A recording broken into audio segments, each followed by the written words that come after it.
It's great to welcome today Ant Middleton, Brand Ambassador for Forces Cars Direct, and it's been a wonderful year for you at 2018, Ant, so thanks for coming. No, thanks for having me, Steve, and like I said before, it's great to be an ambassador for Forces Cars Direct that help out so many military personnel and veterans as well, so pleased to be sat here with you, mate. No, thank you very much. So it's been a whirlwind 2018 for you. You started off with An Evening With. You've had a #1 best-selling book, filming done for SAS's next series, and also you've done Everest. So tell me how it's been for you in 2018. It's been exactly that, Steve. It's been a whirlwind. I started off the year with An Evening with Ant Middleton, which was very much a motivational sort of inspirational talk around the country. I toured around the UK. That lasted a couple of months, then went straight into Everest, filming Everest. And then I've just got back from filming 2 series of SAS Who Dares Wins, one with women, which would be series 4, and a Stand Up to Cancer celebrity version. So, like you said, whirlwind, and it's not letting up. Just go, go, go. So let's talk about An Evening With at the beginning of the year. How did that actually come about? I didn't really want to do a tour at first. When the idea came up, I was like, I'm not too sure about this because I'm not a public speaker. So it was the message that I wanted to get across. You know, I get thousands of messages a month through my social media, mainly from youngsters, our future generation coming through, who are inspired, who look at me as an inspiration, as a role model. And the question that I get asked often is about mindset. You know, and how did you get through this moment? How did you do this? How did you, manage to cope in this scenario? And when the tour idea did come up, I thought, do you know what? This is my time to get that message out to the masses. Rather than replying, which I could never do to each message, I thought, do you know what? Let's do this tour because there's an important message I want to deliver on mindset and on positivity. And this is the way that I can do it collectively and get the message around to the country and answer those questions that I cannot answer on social media.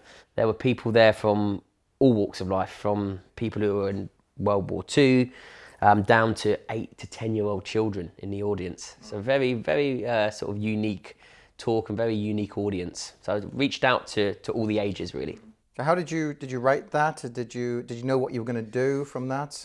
Do you know what? I sort of just went along with it. I didn't write it out, script it too much. I just went through my sort of my career in chronological order, when I was a youngster, and then maybe I'd fire back to an experience that I had that I overcame, that people could relate to. What I wanted to do is sort of give a message that people can either sit there and think, oh, I've been through that, or I'm there now, or they might find themselves there in 2-3 years' time and go, that's what Ant was talking about. And I wanted them to go away feeling positive, inspired, and something relatable. I want them to realise that I'm just like you guys, but I just happen to be take a different route. But it doesn't mean I'm any different to you guys. I just think differently. Therefore, it allows me to push through certain boundaries and push myself beyond what I'm capable of. So that was the message I was trying to get across, and it did happen due to the first tour. Inspired, boom, a second tour was born out of it. Were you nervous about it? Because when the first location was there, I think it was Glasgow was your first location, I texted you afterwards and you said you smashed it. Were you nervous about it? Did it come across the way that you wanted it to? The first one, I really stuck to the script as such. I really stuck to key points. Right, this is the start of the sentence. This is where I finish that part of the talk, and then there's a key note or key word that will start the second half or the second chapter, whatever it may be. So I very much stuck to that. But as it went on more and more, I could elaborate, and I could think I can elaborate on this and not get lost in it and go back to where I needed to be. Where at first it was very sort of regimented, it was very keywords, hit the key notes, move on. So I did smash it in a way that I wanted to get my point across. But as the tours went on, as the dates continued, it became more and more natural. So how many overall nights was there? What was the first section? I know that you extended it for another a few nights, but how many was it in total, do you know? Yeah, I've done 29 events in 36 days. Wow. Around the UK. So I literally just bounced back to back to back to back. It was literally, my routine was travel to the hotel, check in the hotel, get ready, go out, talk, go back to the hotel, sleep, travel to the next location, hotel. I normally hit the gym or something before the show, talk, and then sleep, and then travel. So it was a repetition of a routine for those 36 days. And your confidence grew every time. Every single time, Steve, my confidence just went, and it wasn't so much the confidence, it was just repeat it until you're saying it in your sleep. So it was there was a lot of hard work put into it, but I found that the more you went on, the easier it became. And then the more you got used to people, you could play to the crowds, you could be a storyteller, you could be a bit of a comedian. It really depended on the crowd. Any hecklers then that you had at any of those events? Oh, the hecklers. Yeah, I had one heckler. He was, I served with him actually. He was in a wheelchair at the back, or to the side at the back. And no one knew that he was in a wheelchair, that he was a veteran, an injured veteran from Afghanistan. And I invited him along, brought him backstage, and he sat, at the back, somewhere where he could see with the wheelchair. And then he kept heckling, he kept going, hey, shouting around, because he knows me, and obviously, he's psychologically damaged as well, so he can't really control himself. And people were getting annoyed. I could see people were getting annoyed. So I was like, oh no, if they could only see him, he's in a wheelchair. He's a good pal of mine, right? So I made a point of bringing him up and giving him a book during the interval. Before we started the second half, I made a point of saying, look, this is my heckler. But also, just people, you get your hecklers, right, and you just have to ignore them and make sure that you stay focused and don't let that be a diversion to you.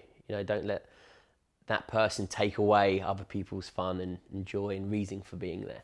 So, on one hand, you could reply to it, you could bite to it, but you've really just got to let it go. And I just pretend I didn't hear most of them, but only a couple, only a couple. So you've been known as a heartthrob, you've got a lot of admirers on Twitter and so on. Did you get anything thrown on stage from any admirers, or have you had any strange requests on Twitter? Dear. I've definitely had some strange requests on Twitter, that's for sure. But normally I'm just like, delete before the wife sees that. Nothing thrown on stage as yet. Again, the audience was quite diverse, and I think, people seeing children there and the older generation, that bit of respect was there. But I certainly showed some pictures of me topless on Mutiny, about my weight loss, because I lost 21 kilograms. And then, the crowd soon livened up then, to the disbelief of some of the husbands and the partners that were there. So I was just like, right, if anything was going to jump on stage, it was going to be one of the guys jumping on stage, because their missus was wolf whistling me. You then went on to launch your first book, First Man In. Congratulations on being #1 bestseller. Do you know how many you've sold so far, or how many it needs to get to a bestseller? My first week, I sold just shy of 17,000 hardbacks. Now I'm up to, in all categories, ebooks, just shy of 200,000. So yeah, it's done extremely well. A lot better than I thought it would. Again, it wasn't just an autobiography. It's really, I'm really into, getting a message across, learning something from your reading, or learning something from my tour, from my speaking. I'm all about that message. I just don't want to go up there and talk about myself, or with my book just talk about me. I want to say, look, this is what I've done, this is what I've been through, this is what I've learned. Hopefully you can apply that to your life. Well, I read the book. I thought it was fantastic, and you got some great stories in the book. My best story that I like is when you were evading capture from the police, and you decided to hide in the water, probably cold. But what originally made you put pen to paper and sit down and actually write a book? Do you know what? I've always wanted to write a book. When I passed selection for the Special Forces, it was quite funny, because I thought, God, I've done so much in my life, from losing my father at the age of 5, living in Australia, living in France, joining the army, doing P Company, getting out, becoming involved in sort of a gang and being quite violent on the streets, rejoining the Marines, getting best recruit, best PT, King's Back, then passing selection. I thought, God, I've lived, 4 or 5 lifetimes, and I was only, 26 when I passed selection, 27. And then I obviously left, and I got into the media world, and a whole new career just blew open for me. I went from living in the shadows to living in the limelight. So it just felt right. And it was my way of, showing primarily the younger generation that don't be scared to get out there and try stuff. All this been shackled down with society nowadays, with whatever it may be. We can't do this, you can't say that, you can't. Listen, I've done it the hard way, and I deem myself as being, a quite successful individual, and I'm not an intellect, I'm not a bookworm, I'm just someone that's gone out there, learnt from my mistakes, applied the lessons from what I've learnt, and used them to my advantage. Obviously, books, they don't happen overnight. Did it take you long to write the book? Because obviously you're busy doing other things, you're constantly away, being pulled away in different directions. How long did it really take to write that? Was it a ghostwriter? How did that work? Yeah, I had a ghostwriter with me, but I'm one of these people that I put my 100% into everything I do. And being back to back, so busy, finding that time to do that, it's crucial, because there's no point in putting something out there if you've only given it 95%, because guess what? It lacks that 5%, So with the book, I went above and beyond. I need to make sure that this is right, that everything's correct about the book, and that the messages that I want to get across are the right ones, and they're told in the right manner, and keep it authentic. Were there any parts of the book that you thought, you should have put into the book, or stories that you think, well, actually, I shouldn't have maybe put that in there? How do you feel about what your final result was of the book? Yeah. When I read back on the book, or when I read back on the book before it was published, I thought, do I really want to be disclosing that? Or, do I really want to be letting people in this much?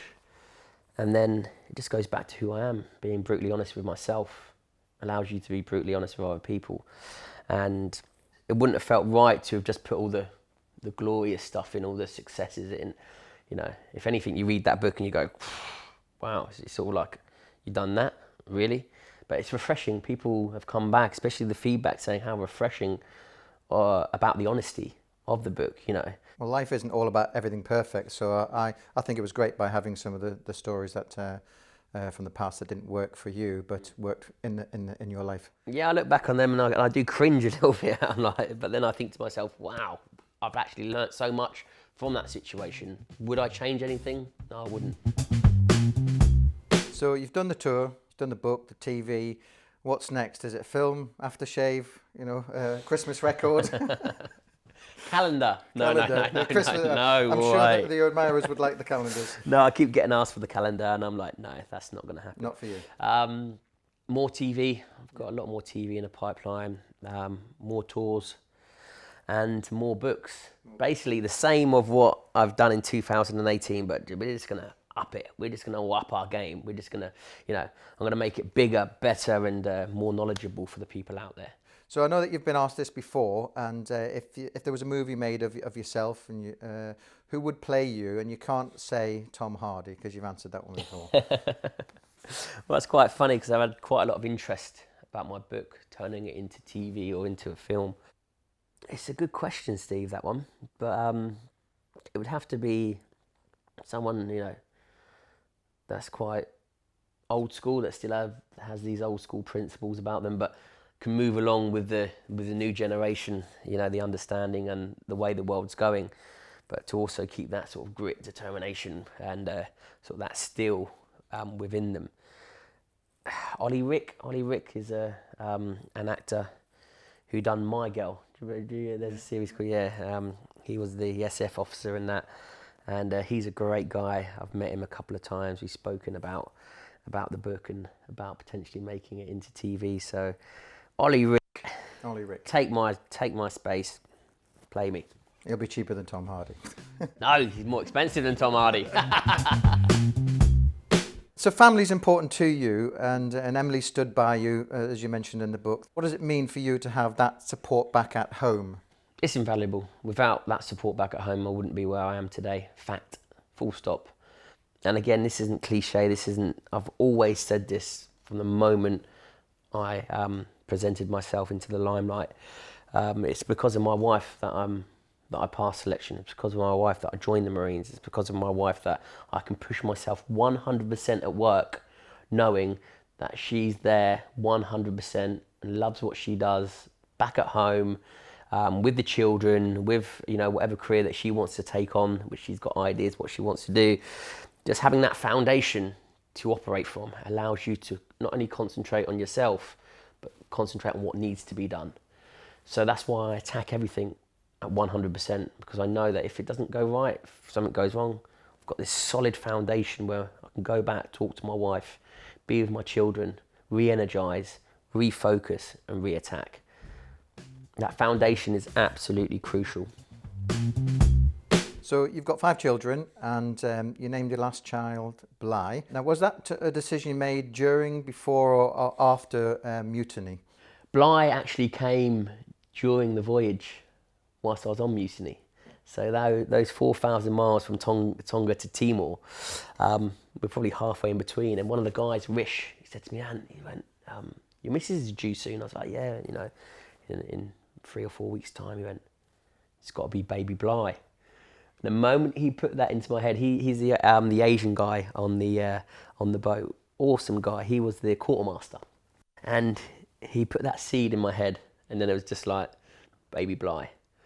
And I can remember landing on the beach, and I said to Emily straight away, I got on the phone, you know, have you had the baby? She said, no, he's still, you know, he's still in here. Get back here now. And I said to her, it's got to be baby BLIGH. She was like, I'm not too sure. And so I got back home, and we had a thorough discussion about it. And I said, look, this is like a legacy passing on to my son. You know, it's such an eye-opener of a voyage. I learned so much about it. You know, that name has so much meaning to me that that I lived and walked in Captain William Bligh's shoes. That if we can carry on that legacy of calling our son BLIGH, then we should do it. And he came out, and we looked at him, and he was a Captain BLIGH. So you knew it was a boy before you knew you had a boy? Yeah, correct. We knew at the 20-week scan that it was a boy. So, you know, once I had that in my head, I'm like a dog with a bone, Steve. Once I get something in my head, I'm like, right, let's make this happen. You know, I'm very much like that. But obviously, it was my wife's final decision. You know, she was carrying BLIGH for 9 months, and you know, she has that bond, and it was very important that she was okay with it. So obviously your programs that you've done, SAS, Mutiny and Escape, how much influence did you have in regard to content? How did you get involved in that? With everything I do concerning TV or media, I try and keep it authentic. You know, I'm not an actor. You know, follow me, see what I do. If you capture it, you capture it. If you don't, there's no cut, let's do that again, because I'm not into that.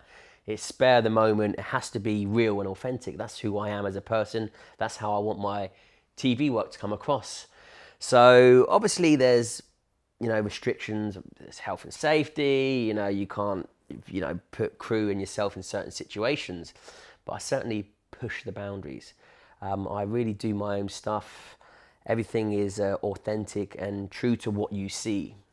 Just to get that message across, like I keep saying, just to show people that if you've got the right mindset and the guts and determination to see something through, you'll be amazed at what you can achieve. And that's what happens with SAS. I bring people's characteristics and weaknesses to the forefront.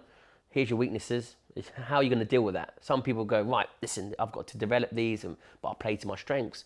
Or some people crumble. They go, I can't deal with what I've just seen. I'm quite happy to be left alone in my bubble when people quit the course. With Mutiny, there's only one way we were going to get off that boat, and that was sailing the 4,000 miles from Tonga and getting off at Timor. You know, I put it in everyone's mindset that there was no safety boat. So it's all about a mindset, making people feel that it's real, that we're in a real situation, therefore the authenticity will come across. So I do grab the bull by the horns when I do a TV series and go, guys, you've got to follow me to a certain aspect on this because it won't work. But also, we're making TV. So do we put people's lives at risk, or, you know, risk health issues, etc., etc.? Maybe not. Pretty much right to the end of that program, you were almost there and you had to get the medical staff on board to get water. And that's what you're talking about now. Health and safety at that point just had to take over. Yeah, exactly that. But when you look at Mutiny, when we had to take the water on board, I was the one convincing my crew that we needed the water in the end. They were in that much of a mindset and that much of a bubble where it was real that they didn't want to take the water. We were 3 days away from hitting land, and I had to convince the guys. That's how, good a job I'd done, let's say, of getting them in that mindset that they refused the water. They were like, I don't care if this is TV. They weren't even in a TV mind. And it's amazing to see in this day and age that you can still get a team of strangers, put them in a unique scenario, and for them to think in that feral sort of old caveman style way. With SAS, Mutiny and Escape and all the programs that you've done, obviously working within the military, there's a certain way that military are, being ex-military myself, you have that mindset, you know that already. But how different is it compared to working with people who are civilians and bringing them into that controlling environment? Do you know what? I think in the military you're expected to do it, it's part of the job and it's the norm. So you naturally jump into that. Where people say that bond can't be, possessed or can't be held in Civvy Street or in teams in society because they're just not pushed to their boundaries. That's not true. It doesn't matter what team you have, as long as everyone's dedicated and committed to each other, like the military is, not so much to the cause, to each other. You'll be amazed at what we can achieve. Mutiny, amazing. Within 2 months, that team, I've built some bonds with individuals that are stronger than some military bonds that I have. So it just gave me a different outlook on life, and it made me realise that, these bonds can be formed anywhere in the world with any team. You just need to have that dedication and commitment to each other and really look out for each other like the military do. But it certainly does happen in Civvy Street as well.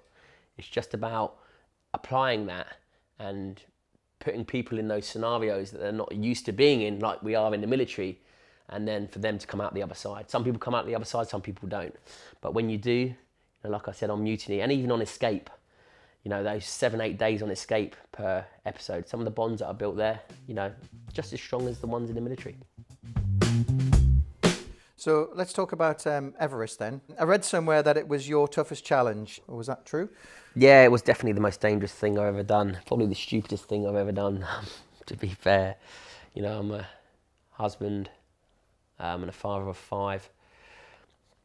With Everest, which I massively took for granted, was the altitude, the unpredictable weather, and the commercial climbers on the mountain. A combination of all three, it's out of your control. You can be stuck on the top near the summit in a storm because the weather's come in, even though it's been, told on the forecast that it's going to be a good day. You can never predict it at 9,000 meters, 28,000 feet, whatever it is. Cruising altitude of a jet, you can't predict the weather coming in. You get stuck up there at that altitude where there's no rescue, no helicopter rescue. It's self-reliant. And then you put in commercial climbers that have been dragged up the mountain, that are incompetent. And when these storms do kick off, they can't do anything. They just freeze and go. There's one way on and off that mountain. It doesn't matter how qualified you are or how good you are. If you're stuck in the wrong time, at the wrong place, with the wrong weather, like I was, you're done for. It really is out of your control. If people have fallen off the mountain and the rope's taken, you can't just, you have to clip on because you're going to get blown off the mountain. You can't just run across the mountain at that altitude, especially near the summit, especially on the Hillary Step when there's one way on and off. There's loads of factors that are so dangerous about that mountain that I didn't realise, but I soon realised very, very quickly. And why it was so dangerous and it was out of my hands. It's not like being in the military where you've got a group of very capable individuals, you've got ammunition, you've got a weapon, you can control the situation as much as you can, really. You can move. Here, you're stuck up there, nowhere to go, you're running out of oxygen, you need to get off the mountain, but you can't because of incompetent climbers or the weather, etc., etc. It just showed me how vulnerable we are as humans, and it sort of sucked all my superhuman powers out of me. You know, I felt it's sort of invincible before that. Then I realised actually Mother Nature can snatch you away just like that. So the reason why it was so dangerous is because it was out of my control, and it's the first time in my life that my life has been on the line, and there was nothing I could have done about it. Your team that you went up with, were you with the 2-3 people? Presumably you had a local Sherpa taking you up there. Tell us about the team that you were with. Oh, it was myself, Ed Ward, who was a cameraman, and 2 Sherpas. But me and Ed got split up on the way back down due to a storm at the summit. The winds came in 60, 70 kilometers an hour, complete whiteout, people getting blown off the mountain. I was the last one off the summit, so I was stuck behind a massive queue. There was probably about 10, 15 people between me and Ed, my cameraman, and his Sherpa, so they had to go, they had to get off the mountain, and they got down 4 hours before us. So just a matter of 5 minutes, me waiting at the top to be the final person, you know, the highest person on the mountain, nearly cost me my life. What did it feel like being at that top, surveying that whole view for you? I look at the summit and I don't really remember the summit. You know, the summit wasn't the achievement for me. The achievement was getting off the summit and back down to base camp, which took a few days. Just the whole disaster that happened from the summit to Camp 4, coming down, pure survival instinct kicked in. You know, it was a case of no one else mattered. I needed to get off the mountain. I was going to die. People around me were dying anyway. It got so serious that I've almost the summit. I don't remember what happened on the summit. I was just like, yeah, I'm on top of the world. Phone call to the wife, and then the big main bit for me, what I remember, is the nightmare, the disaster of getting down. But having come through that, that was the highlight of my journey. That whole experience of escaping death. So I don't really, it's a shame really, because I don't really feel like I've achieved anything by climbing the mountain. I've learned more about myself, which is great, and you know, I grow from that. But the achievement of standing on top of the world, that's eradicated. That's neither here nor there. It doesn't really mean anything to me, or I can't really remember much of it. They call it the death zone, and you mentioned that obviously you've come close to death on that. So was it more difficult getting up, or was it more difficult coming down as a climber? Definitely more difficult coming down. You know, when you're on the Hillary step, climbing up, you can see where you're putting your feet. You know, it's a lot different to climbing down, especially when you're caught in a storm, caught in a whiteout. Climbing down, trying to negotiate a foothold, or you know, you can't see anything. That's why people on the Hillary step were falling off the mountain, literally dangling on the rope. You know, these commercial climbers that pay hundreds of thousands to get dragged up the mountain to stand on the apex of the world, you know, when they become unstuck, they tend to freeze up. And it was the climbers on that day that nearly cost me my life in the death zone.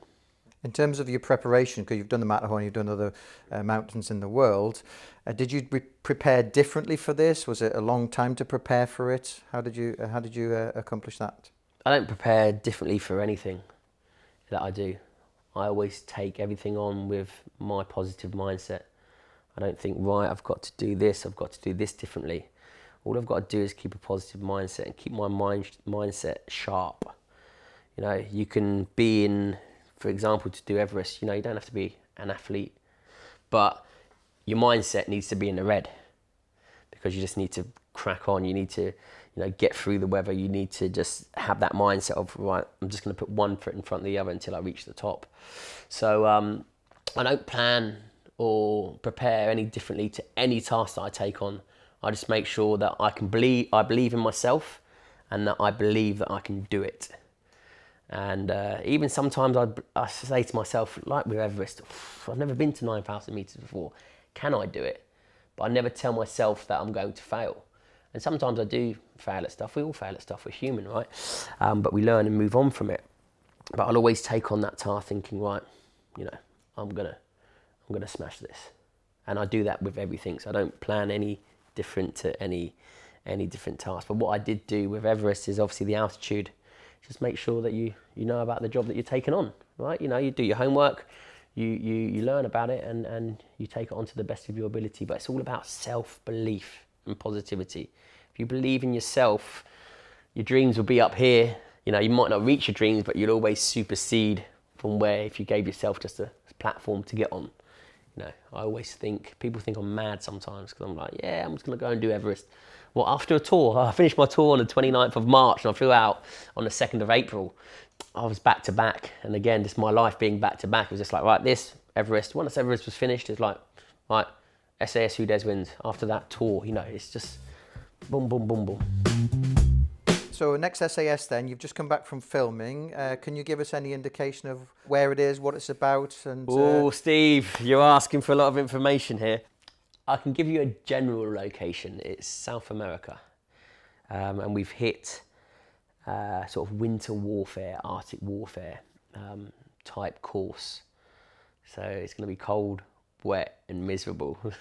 So a lot of miserable recruits, but also a lot of miserable celebrities. We've done a normal series, but this time it's been women and men. And then back to back we filmed a celebrity version. So, which was very interesting, very, very interesting, interesting dynamic, interesting individuals, because with celebrities, you know, they have this persona on TV, then they have this persona somewhere else, and then they're themselves at home. So it's interesting to just peel away those layers, you know, not expose them for who they are, because but just that, you know, they're either going to let us in and we're, you know, going to help them out, or they're going to put these barriers up. Well, guess what? We're going to smash them down. We're going to chip away at this armor and reveal who you are. We can do it our way, or we can let us in and we can do it your way. But you know, we'll help you identify it along the way, if that makes sense. You're the sort of person that doesn't really care where someone comes from. And so there's no going to be free passes just because they're a celebrity. You gave it as tough as you would give it anybody else. Yeah, I don't care where you've been, what you've done, you know, where you've come from. And I don't ever judge anyone.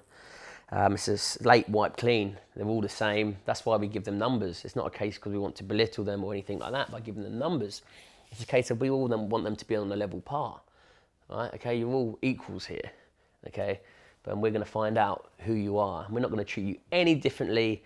And you know, I'm here to hopefully give you some tools that you can use in your life to better yourself. And then it's down to you as an individual to better your life. Now, I never claim that I can better someone's life because that's down to the individual. But what I can do is give you some tools, identify certain tools within you, go, here, try these out, and then ultimately it's over to you. And, you know, if we feel that people don't want to be there for that, then we won't waste our time with them. You know, I won't waste my time be like, ah, you're gone, or we get rid of you.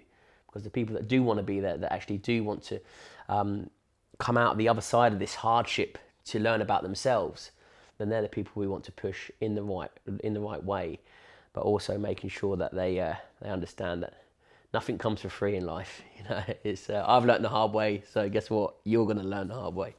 And those programs, do you know when they're going to be launched on TV, so we get a chance to see this? Yes, the Series 4 will be out in January time, and a celebrity version, I think that's coming out Easter time. So quite a bit exposure. So I'll be on TV in November with Extreme Everest, January time, beginning of the year with Series 4, and then Easter time with the celebrity version of SAS. So you'll probably be sick of the sight of me, Steve. I don't think so.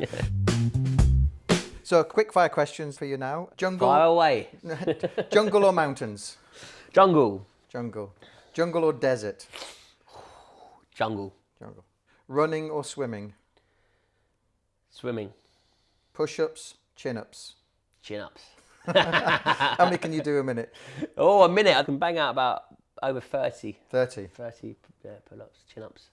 And finally, I know Proper that ones, by the way. Overarm, not underarm. Not underarm. Yeah, overarm.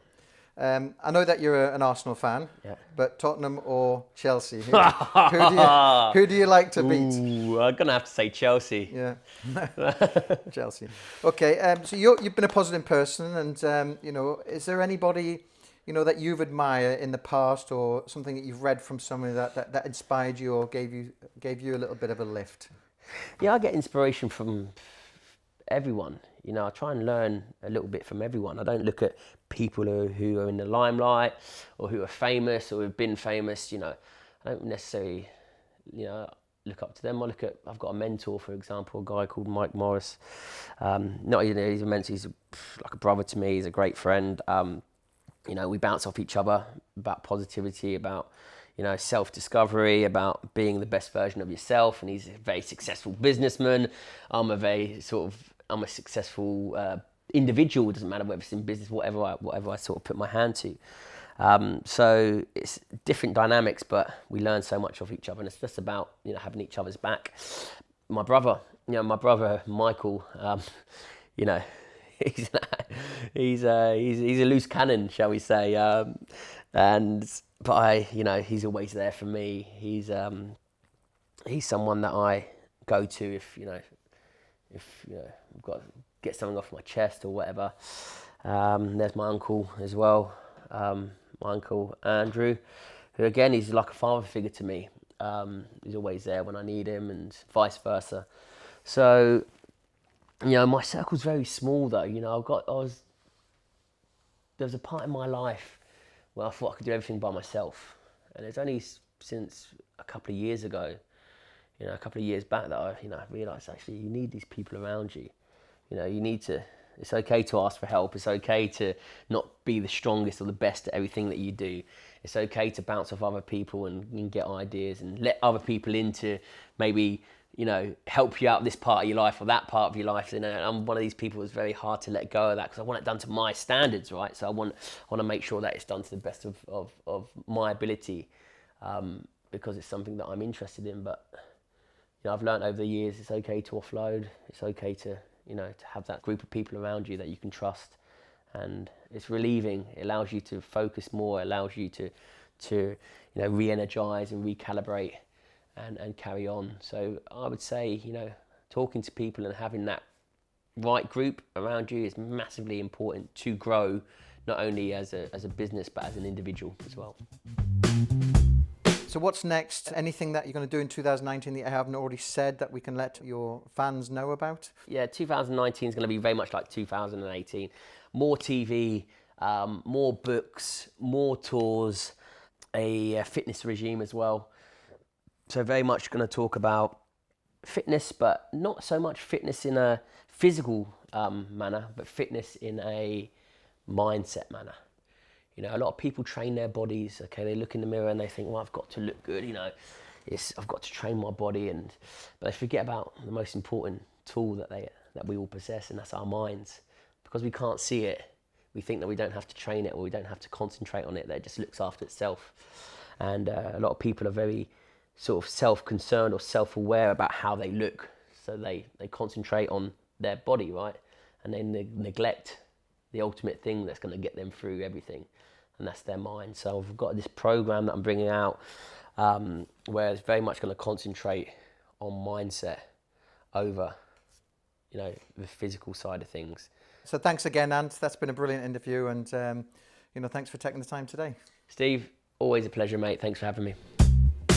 Is that a wrap? All done. Right, Steve, I'm going to flip things here now. What? I'm going to interview you a bit. Oh, right. Okay. Are you ready for this? Yeah, well, no. You've been firing questions at me. Listen, you're ex-military yourself. Let's talk through that. What age did you join the military, and what regiment were you in? Well, I didn't want to join the military as a 16-year-old like yourself. I wanted to experience civil life first, so that when I eventually got out of the military, the transition would be easy for me.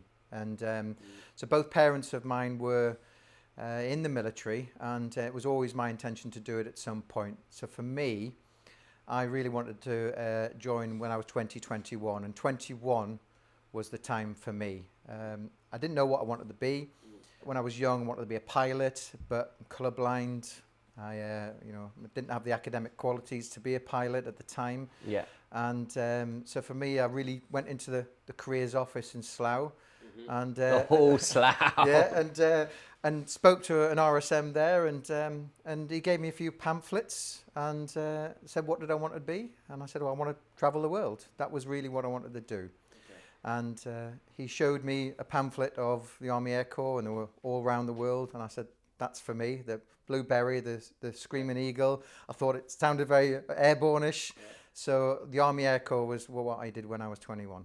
So you thought you'd travel the world. Did you realise you're going to travel the world cleaning it up? Yeah, a lot of people say that you're a chopper washer in the Army Air Corps, or you often get called as a smurf. But no, in actual fact, I was ground crew, and the people who actually did wash the choppers were the actual air technicians, to be honest. And how long did you spend in the military? Well, I joined in April 1990. I remember it because that was when poll tax came in. 1990? 1990. I was 10 years old. 10 years old. Well, I was 21, and so I joined in 1990, went to Middle Wallop pretty much straight away and did my trade training. But halfway through the trade training, the first Gulf War came about in August.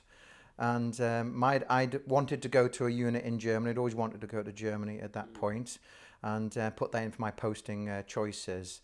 And then I was lucky enough to go to 4 Regiment Army Air Corps in September of that year, and didn't specifically think that I would ever go on tour. And sure enough, a few months later, we were selected to go on the advance party, and I ended up, going to the first Gulf War in 1990.